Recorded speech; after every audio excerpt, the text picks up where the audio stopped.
Hello and welcome to our program. Our guest today is author Ashwin Sanghi. Ashwin, whose latest book, The Rozabal Line, has been re-released, seems to have mastered the art of mystery, history, religion and intrigue. Let me introduce you to him. Ashwin, welcome to our studio. It's a pleasure to be here, Gouran. The Rozabal Line, very well written and also just re-released.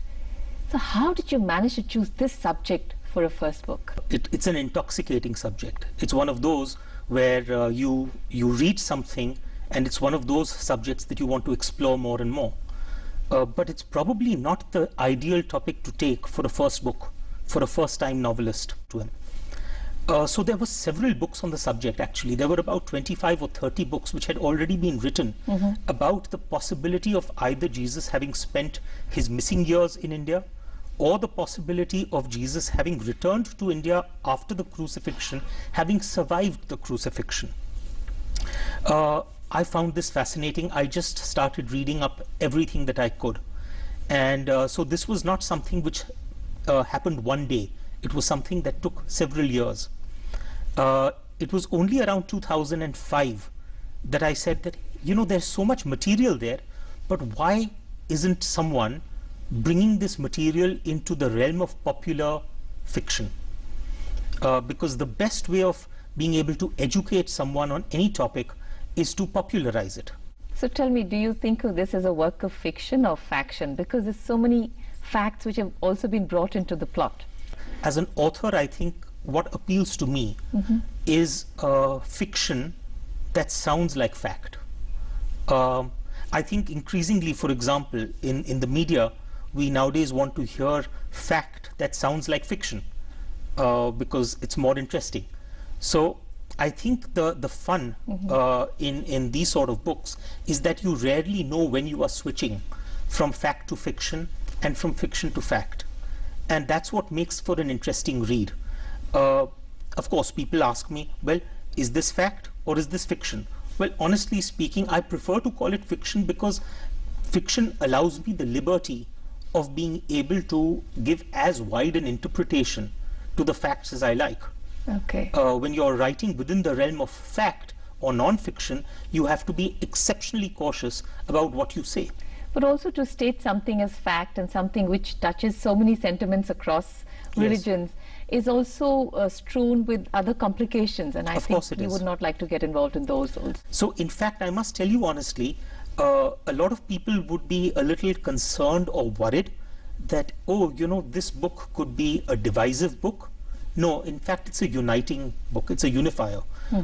Because if you read it till the last page, you realize that there is just so much more that we have in common.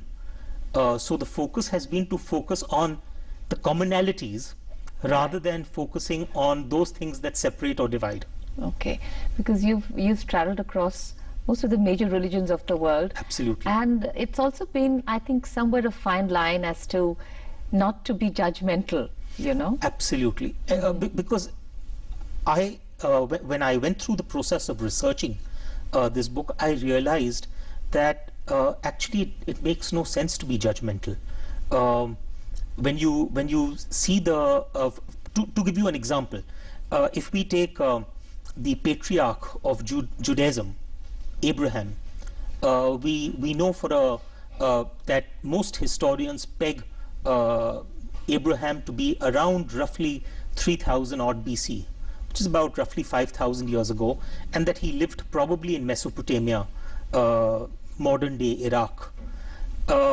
What is interesting to note is that if you look at the Sumerian civilization of that time in Mesopotamia, they already were moving towards Zoroastrianism. And if you compare the ancient scriptures of the Zoroastrians, Avestan, and if you the Gathas of Avestan, which are written in Avestan, and on the other hand, if you compare the Rig Veda, you'll find that they are virtually identical. Now, what is even more interesting is that if you were to look at our Hindu scriptures, you'll find that there are the Asurs and there are the Devas. And on the other hand, if you look at the Gathas, you'll find that there are the Daivas and there are the Ahuras. Now, essentially, it was one and the same people. the connections were very, very strong. The trade routes between Mesopotamia and India did exist. So honestly speaking, to be judgmental doesn't make sense. In fact, what you need to simply look at is, hey, these were the same people. These were one and the same people. And the common origin is what is of more interest to me. And that is what in fact encouraged me to explore the subject a lot more. During the course of your research, it's a very, very well researched book. Did you come across certain other things which you wanted to probably spin off, which were fact, you know, and state, and probably come across as shorter stories and kind of little, you know, sublets from the Rozabal Line? We'll talk about that. And of course, your other forthcoming book. Right now, we're going for a short break. Stay with us. We're in conversation with author Ashwin Sanghi. Ashwin, during the research for the Rozabal Line, what else did you discover which was interesting? You know, I think what was the fun bit about the Rozabal Line is, if you don't focus too much on trying to read it as a story, but as a series of side trips, a series of explorations which happen while you are reading the main story. So, for example, I mean, I spoke briefly about the concept of Abraham, the patriarch of Judaism. But, you know, for me, it was always very curious that if I was to take the word Abraham and I take the A out of Abraham and I put it at the end of Abraham, I land up with Brahma. Wow. Now, for me, that was just curious. I can't explain it. I'm not a historian or a scholar, but for me, that's something which is worth exploring. So it forms a little nugget in my book. Similarly, for example, there is a very small village in the south of France where they celebrate a festival every year. It is actually in memory of a little boat which arrived there sometime in 42 AD. And in 42 AD, it is believed that a boat came to that particular village where Mary Magdalene got off along with a dark-skinned daughter. And that daughter had the name of Sarah. And every year there is a festival which is celebrated called La Sara Kali. Now for me, as a Hindu, the name La Sara Kali is very interesting because La is the beginning of Lakshmi, Sara is the beginning of Saraswati, and Kali, of course, is Kali. Again, can't explain it. All Hindu deities, all Hindu goddesses, yes. So I can't explain it. But again, it becomes something fascinating for me, which I definitely want to explore. So I guess writing as a fiction novelist gives me that freedom to explore. For example, the war that King Ashoka fought in Kalinga, 285 BC. After the war, he went out into the town and he realized the destruction that he had created. There were over 1 lakh people dead. True. And he said, well, enough of war. Now I'm going to spread my message of peace. Now, we have learnt that in our Indian history classes. But what is more interesting for me is the fact that once he converted to Buddhism, he actually sent out his messengers to multiple countries, which included Egypt. And the ruler of Egypt at that time, Ptolemy, was the one who received these Buddhist ambassadors, these Buddhist monks, who landed up in the court as messengers of peace, which goes to establish the fact that 285 years before Christ, Buddhism had already entered Egypt. So why is it strange that Jesus Christ's teachings should have been influenced by Buddhism? Because even if we do not believe that he spent his missing years in India, but the Bible does tell us that he fled to Egypt. Yes. So it's highly unlikely that he would not have been exposed to those very teachings. Similarly, for example, the concept of the Nag Hammadi finds, the Gnostic Gospels which have been discovered, there are so many Gospels which do not form the 4 canonical Gospels. True. So those again are extremely interesting because they again establish the extent of Eastern mysticism, as it were, on even early Christians. So for example, the concept of reincarnation was very much alive amongst early Christians. It was only during the First Council of Constantinople that the concept of reincarnation was banned and it became heretical to talk about it. So if one looks at the Sermon on the Mount of Jesus Christ, when they discovered the Dead Sea Scrolls, they realized that most of the Beatitudes in the Sermon on the Mount had already been written about prior to the times of Jesus. Right, that's true.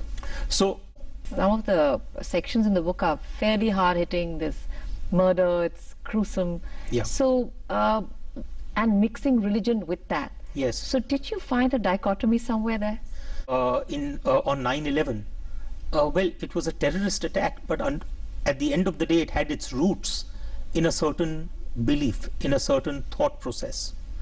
So, to my mind, it was very interesting to be able to bring in that element, because in itself, the story about Jesus Christ having spent his missing years in India, or the story about him having survived the crucifixion and possibly having settled down in India, these are stories that have already been written about. The more interesting question is that what if he did survive? What if he did come to Kashmir? What if he is buried at Rozabal? What if he left a bloodline?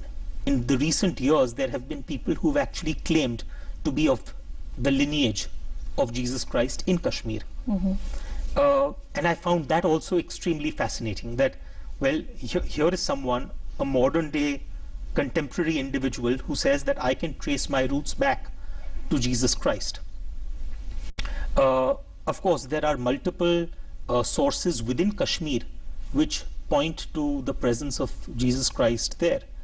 We may choose to believe them, we may choose to disbelieve them. My effort in this book has been that I'm presenting you with the information, you make up your own mind. The choice is yours. Because I don't want to push anyone into a certain predetermined pattern of thinking. That's no fun. Finally, and also let it be for what it is. Why should controversy be the reason why people should read it? They should read it just for the pure pleasure of reading it. Absolutely. You've hit the nail on the head. So, for example, I have brought in the references to give you an example. The Hindus have 18 historical books which are known as the Purans. Of these, one is the Bhavishya Mahapuran. And unlike a lot of the other religious documents, the dating of the Puran is pretty accurate, because we know that it was authored by the poet Suta sometime around 115 AD. And there is a specific passage in the Bhavishya Mahapuran which talks about King Shalivahan going up to the mountains and coming across this holy man who looks positively radiant. And he says, "Who are you?" And he says, "I am Isa, and I have been exiled from my own country."